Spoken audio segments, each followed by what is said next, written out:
Hello, fans and subscribers of the Milwaukee Trainman.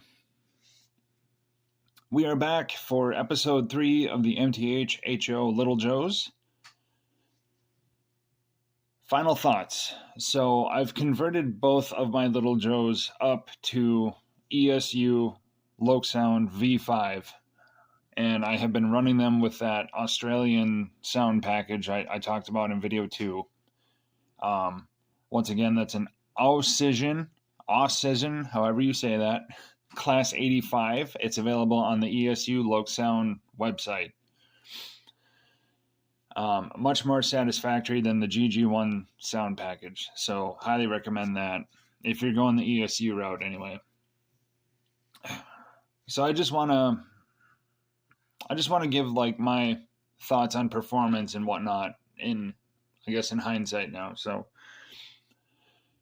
with having both of them converted and having played with both of them quite a bit, or at least as much as I could, we had to shut our organization's layout down over the summer for HVAC, but having played with the E20 and E74 as much as I could, I cannot recommend enough, if you have one of these MTH Little Joes in HO scale and you are not happy with how it performs, I cannot recommend enough. Open it up and get the ProtoSound stuff out of it, or if you're not able to do that, and say you're an older gentleman and you just cannot do that kind of operation, pay to have it done and get something better put in that thing. And I really hate to say that because I feel like I'm being disingenuous to MTH. Just to be clear, I believe I understand what MTH was trying to do. They had the Little Joe idea. It's going to be a collector piece for sure for some people. The kind of person who they buy just the shiny model train stuff. This is one of those things they're probably going to buy. ProtoSound 3 is full of features and sound effects that cater to that sort of crowd. Not necessarily to me per se. I consider myself to be a prototype modeler. Like, I'm copying images and videos and blueprints and stuff, right? So I don't need all of those sound effects. At least not as many as were provided by ProtoSound. So again, I feel like I'm being disingenuous. I'm probably not. MTH pushed out a feature-loaded product, unfortunately with performance drawbacks. Now, what really sucks is, and I didn't get to see this until I did the conversion, the drive system of the Little Joes is fabulous. The motor, the gearing, and in general, the entire mechanism is just great. Like, clearly whoever designed these for MTH put a lot of thought or a lot of care into the design of the drive on these things. They're very smooth, they're very quiet, and they have a very good quality motor. So I cannot praise that enough.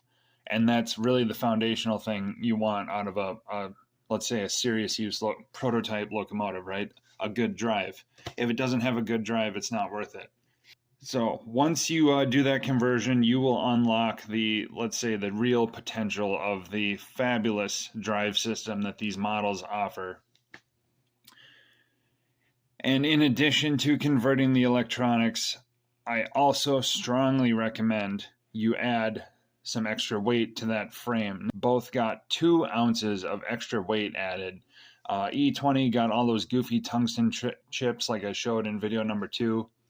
I didn't have to go that way with E74. So remember, E74 is the newer of the two. It's the latest version from a couple years ago. It didn't have all the same architecture inside for holding all the printed circuit boards. Like, it was a little bit different, and I was able to just use lead wheel weights. So I got 4 of them things in there, and I could honestly probably go for more if I really need to, but we'll see. So between the electronics upgrade or the electronics changeover, however you consider it, and the weight upgrade, my Little Joes are now beastly model locomotives. To be completely honest, like, in fact, it's kind of making me laugh because I'm been reading about what the actual Little Joes went through when the Milwaukee Road got a hold of them. And what I'm doing with these two is basically reflective of that. It's almost the same process. So giving me a little laugh as I'm proceeding with this project. But anyway, that concludes my final thoughts on these models. If you have one, don't get discouraged. Find someone who can do that surgery for you. Unfortunately, that's not me. I'm not open for that service. But they're really not that hard, if I'm being completely honest. If you have done a DCC install on like a blue box model, an MTH Little Joe really isn't that hard.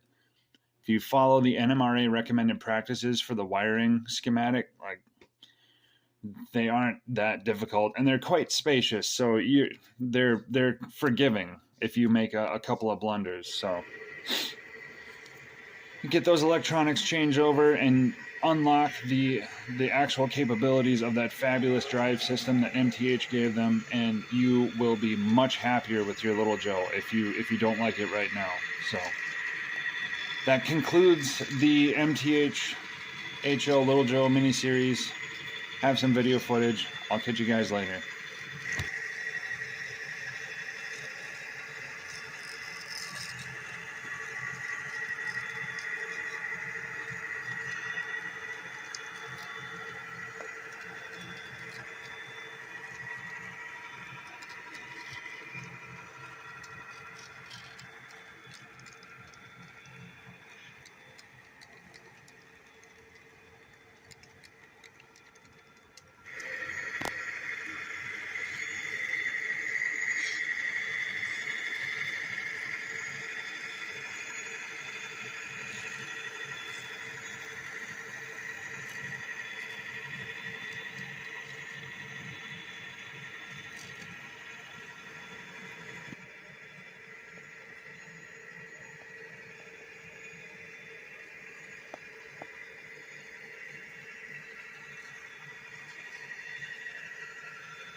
Another thing I do want to add, I would be remiss if I did not plug a couple of books. As I said earlier, I've been reading these quite a bit. The first book being The Electric Way Across the Mountains by Richard Steinheimer.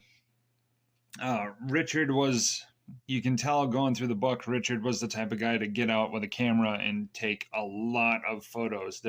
This book is full of great photos that you will not find anywhere else.